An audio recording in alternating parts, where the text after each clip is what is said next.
Selamat datang di catatan anomali. Pada 16 Juli 1999, pria yang memakai t-shirt bunga telah menjadi berita utama di Korea Selatan. Dia adalah sosok legendaris yang dikenal karena selalu lepas dari penjara. Shin Chang-won. Pada tahun 1967, Shin Chang-won lahir di Provinsi Jeolla Utara. 5 bersaudara, dia adalah tertua keempat, hidup dalam kemiskinan. Ibu Shin Chang-won saat dia masih sangat kecil meninggal karena kanker hati. Beban keluarga jatuh pada ayah, tetapi ayahnya adalah seorang pecandu alkohol, tidak peduli terhadap anak-anaknya. Selain itu, dia juga mencarikan mereka seorang ibu tiri. Sekolah dasar Korea Selatan gratis dan wajib. Namun, sekolah akan meminta siswa untuk menyumbang dengan berbagai proyek. Dalam autobiografi Shin Chang-won selanjutnya, tertulis pengalaman ini. Sekolah dan guru tidak peduli dengan siswa miskin, juga menyindir dan mengintimidasi siswa. Bahkan ada pelecehan verbal dan hukuman fisik. Berkata, tidak bisa lulus tanpa menyumbang. Saat kelas 5, gurunya berkata padanya, "Untuk apa datang kalau tidak punya uang? Cepat pergi." Shin Chang-won dibesarkan di lingkungan apatis ini. Pada usia 14 tahun, Shin Chang-won putus sekolah setelah mencuri. Pertama kali dia dikirim ke kantor polisi. Namun ayahnya malah meminta polisi untuk membawanya ke pusat penahanan remaja. Dia dibebaskan beberapa bulan kemudian. Pengalaman ini membuktikan Shin Chang-won benar-benar kehilangan dirinya sendiri. Dia merasa bahwa ayahnya merasa dia adalah beban, sehingga menjadi lebih keras kepala. Dia telah ditahan atau ditempatkan di pusat penahanan remaja beberapa kali karena pencurian. Pada 28 Maret 1989, Shin Chang-won yang berusia 22 tahun bersama 4 kaki tangan merampok toko alat tulis. Salah satunya ternyata memukul pemilik toko alat tulis. Akibatnya dia kehilangan nyawanya. Meski hanya kaki tangan, dia masih dijatuhi hukuman penjara seumur hidup. Dalam kurun waktu, Shin Chang-won ditahan di sebuah penjara di Seoul. Dia dipindahkan ke penjara Busan pada tahun 1994. Saat menjalani hukuman, para tahanan diminta untuk berpartisipasi dalam bekerja. Shin Chang-won saat di penjara terlibat dalam pekerjaan pertukangan. Dia telah melakukannya dengan baik selama ini, menjadi tahanan role model, sambil mendapatkan kepercayaan dari penjaga penjara. Juga memungkinkan untuk menurunkan tingkat pengawasannya. Dan dia bekerja sebagai tukang kayu. Setiap hari, ia bekerja dengan gergaji mesin. Ini juga memberikan inspirasi padanya. Di balik performa yang baik, sebenarnya ada satu rencana pelarian yang sangat cermat. Pertama, dia difasilitasi oleh karyanya sendiri, mendapatkan sebuah pisau kecil, tersembunyi di sol sepatunya, dibawa kembali ke sel. Ada ventilasi di dinding toilet sel. Setiap hari dia memanfaatkan waktu di toilet, menggergaji pagar ventilasi pagar besi. Diameter pagar besi adalah 1,5 cm. Shin Chang-won sengaja memilih antara pukul 6 dan 8 malam untuk melakukan aksinya. Karena dalam periode waktu tersebut, ada siaran di penjara, bisa menghalangi suara yang dibuat oleh pagar gergaji. Agar tidak menimbulkan kecurigaan, dia hanya menghabiskan 20 menit sehari. Setiap kali hanya menggergaji sedikit, tetapi masih ada tantangan lain. Ventilasi sepanjang 32 cm, lebar 28 cm. Pada saat itu, Shin Chang-won dengan tinggi 172 cm dan berat 80 kg sama sekali tidak mungkin bisa melalui ventilasi. Jadi, dia mulai menurunkan berat badan. Dalam 2 bulan, berat badannya turun 15 kg. Dengan demikian, butuh total 4 bulan menggergaji 2 buah pagar besi. Larut malam pada tanggal 20 Januari 1997, tanpa ada yang memperhatikan, Shin Chang-won keluar melalui ventilasi dan dengan lancar mencapai alam bebas. Kemudian lari ke gereja yang sedang dibangun saat itu. Lokasi konstruksi diblokir oleh lingkaran. Dia menggunakan batang besi yang telah digergaji, menggali sebuah lubang anjing. Setelah merangkak masuk ke lokasi konstruksi, alat-alat seperti tali ditemukan. Dia melarikan diri dari penjara dengan alat-alat ini. Untuk sementara, mengakhiri 8 tahun penjaranya. Seluruh proses berlangsung selama 1,5 jam. Dari awal hingga akhir tidak ada polisi yang menyadarinya.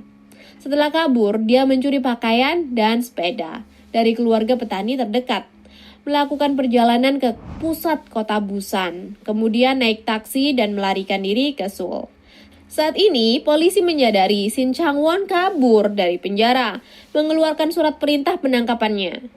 Shin Chang-won tiba di Seoul. Dia perlu mencari cara untuk memenuhi kebutuhan sesegera mungkin.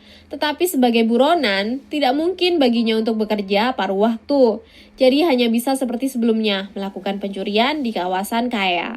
Meski menjalani hukuman penjara, tetapi keterampilan mencurinya tidak memburuk. Setiap kalinya ia selalu berhasil. Segera setelah dana tercukupi, tetapi dia menyadari kota Seoul yang ramai, semua jenis berita menyebar dengan cepat. Surat perintah penangkapannya bisa dilihat di jalanan.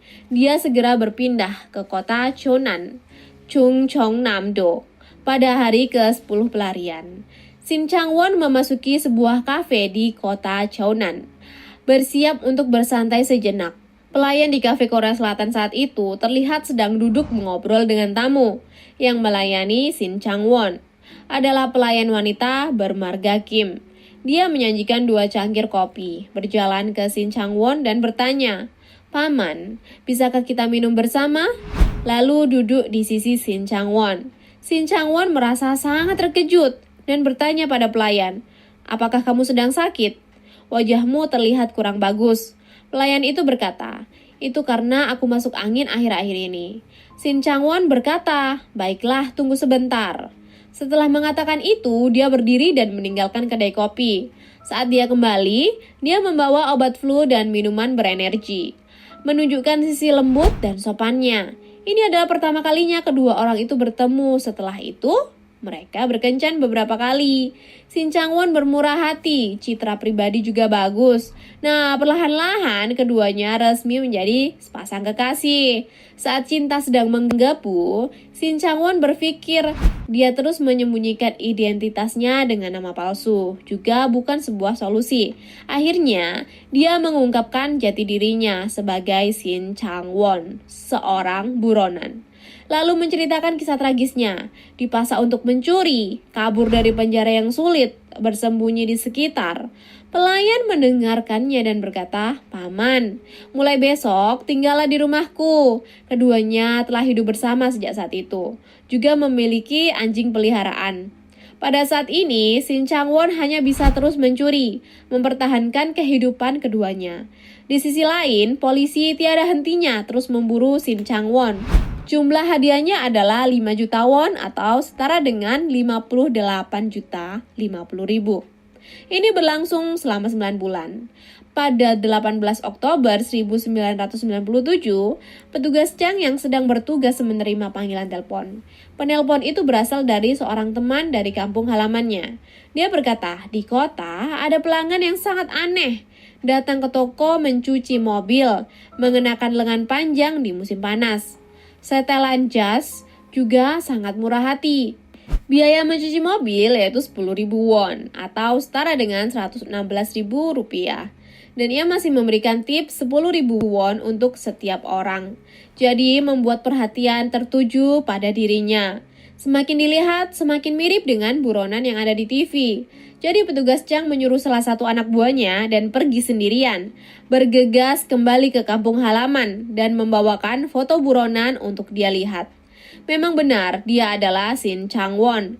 Petugas Chang mengambil fotonya, melakukan pemeriksaan di daerah sekitar. Akhirnya menemukan kediaman Shin Chang-won di malam hari. Mereka datang ke apartemen di lantai 2 ini. Shin Chang-won tidak ada di rumah. Polisi memutuskan untuk menyergap di gedung ini. Setelah menanti semalaman, maka pada 19 Oktober, jam 5.30 dini hari, pria yang mengamati dari pinggiran pesan melalui walkie-talkie berkata, mobil Shin Chang-won akan tiba di kediaman.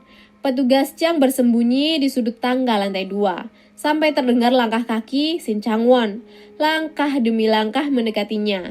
Saat kedua orang bertemu, petugas Chang langsung muncul, mengangkat senjatanya, dan memukul Shin Chang-won. Shin Chang-won terluka parah. Petugas Chang langsung menerkam Shin Chang-won. Tetapi Shin Chang-won seketika meluncurkan serangan balik, menggunakan seluruh tenaga dan melarikan diri. Satu-satunya petunjuk saat ini adalah pelayan yang tinggal bersama buronan, dan pelayan berpura-pura tidak tahu akan hal ini. Kalau saja aku tahu dia buronan, bagaimana mungkin aku tinggal bersamanya? Menghadapi jawaban itu, petugas Chang juga tidak bisa berbuat apa-apa, hanya bisa memantaunya. Tetapi hanya dengan 2 polisi tidak cukup orang. Shin Chang-won masih mencari kesempatan bertemu dengan pelayan.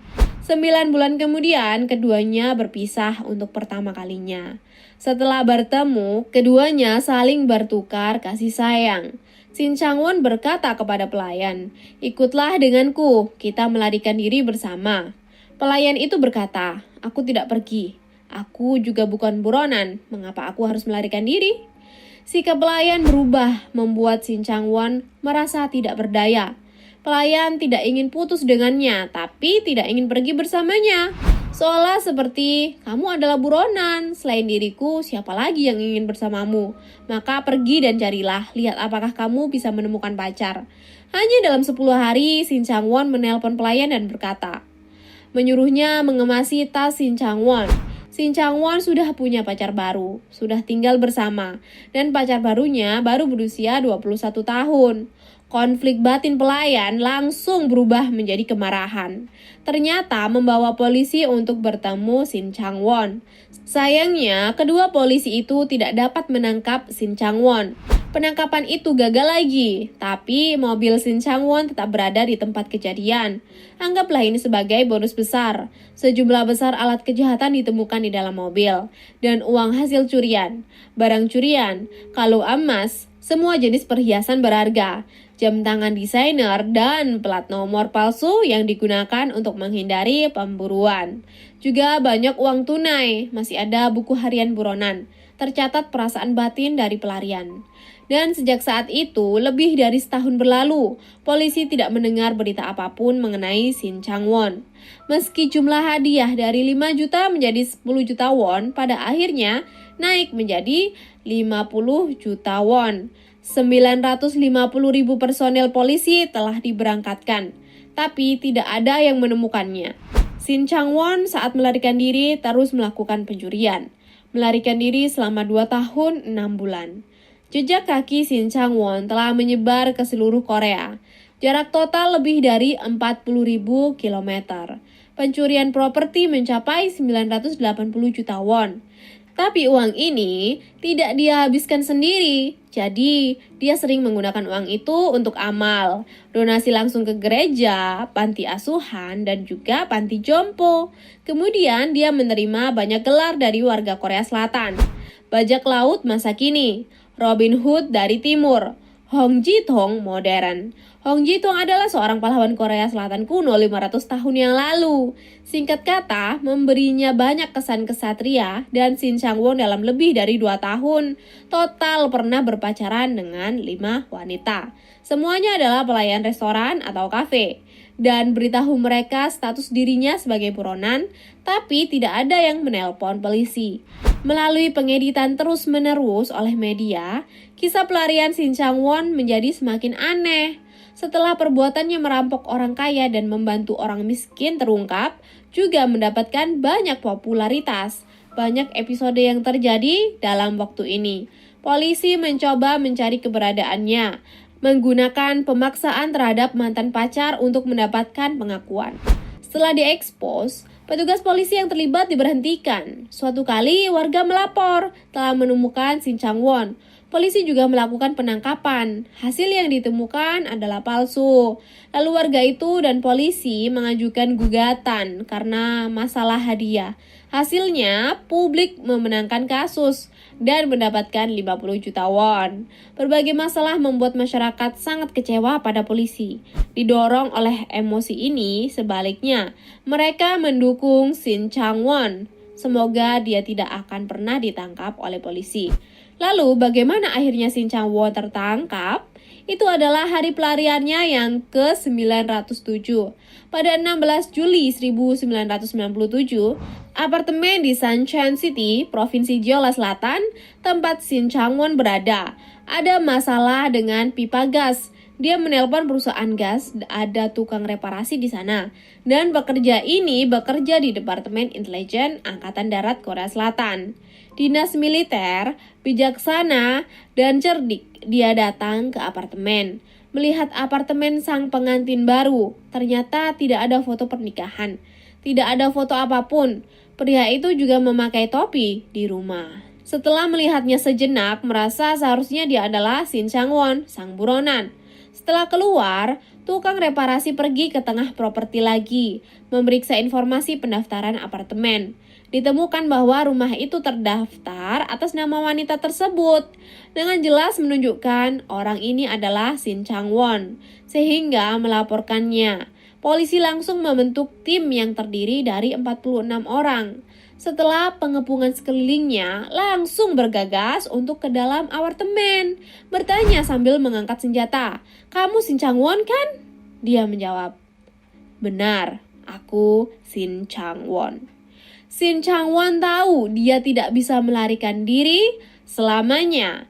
Juga tahu bahwa saat ini akan datang kapan saja. Jadi dia sangat tenang saat ditangkap. Tanpa sedikit pun rasa malu, dalam kurun waktu itu dia mengucapkan sebuah kalimat, "Jangan muncul penjahat seperti saya lagi." Semoga semuanya dalam masyarakat atau keluarga lebih memperhatikan remaja bermasalah. Setelah dipenjara lagi, ada juga orang karena beberapa perbuatan baiknya mengisi petisi untuk pengurangan hukum. Namun, pengadilan Korea Selatan tidak menerimanya. Dia mendapatkan hukuman seumur hidup. Juga dijatuhi hukuman 22 tahun dan 6 bulan penjara. Setelah diperiksa, Shin Chang-won tidak lagi mengelak, menjalani hukuman dengan serius. Lalu berdasarkan buku harian pelariannya, dia lanjut menulis. Sebuah buku autobiografi secara resmi diterbitkan, berjudul Pengakuan 907 Hari. Isi dari buku tersebut banyak mengungkap isi hati dari Shin Chang-won. Dalam bukunya, selain merefleksikan kesalahan sendiri, juga menyebutkan kalau saja ayahku bisa lebih baik padaku, kalau saja guru bisa menyentuh kepalaku. Berkat kamu, anak yang baik, saya tidak akan sampai ke titik ini. Menghadapi hukuman berikutnya, dia mulai belajar terus-menerus, lulus ujian yang lebih tinggi pada tahun 2004. Kemudian terus-menerus belajar hukum dan psikologi secara otodidak. Pada 18 Agustus 2019, Shin Chang-won saat di penjara mencoba untuk mengakhiri hidupnya, tapi dia tidak berhasil. Alasannya mungkin karena ayahnya meninggal belum lama ini. Meski ayahnya tidak peduli padanya sebelumnya, tapi setelah masuk penjara, ayahnya adalah satu-satunya kerabat yang mengunjunginya. Shin Chang-won yang kepalanya sudah terluka parah kembali ke penjara setelah pemulihan. Sampai saat ini dia masih menjalani hukumannya. Bagaimanapun caranya, dia terus menyalahkan diri sendiri, membayar harganya, menarik sanksi hukum. Jangan muncul penjahat seperti aku lagi. Semoga semuanya dalam masyarakat atau keluarga lebih memperhatikan remaja bermasalah. Kalimat ini menyebabkan gelombang opini publik di masyarakat Korea Selatan pada waktu itu. Karena pembentukan masalah remaja jelas bukan hanya alasan mereka sendiri. Hal ini tidak terlepas dari pendidikan keluarga dan lingkungan di mana mereka tumbuh dewasa. Jika karena faktor-faktor tersebut membuat seorang anak memasuki jalan yang salah, tumbuhlah benih kebencian dan akan sulit mengembalikannya ke jalur yang benar. Baiklah, konten minggu ini sampai di sini. Kalau kalian suka, jangan lupa tekan subscribe ya. Dadah!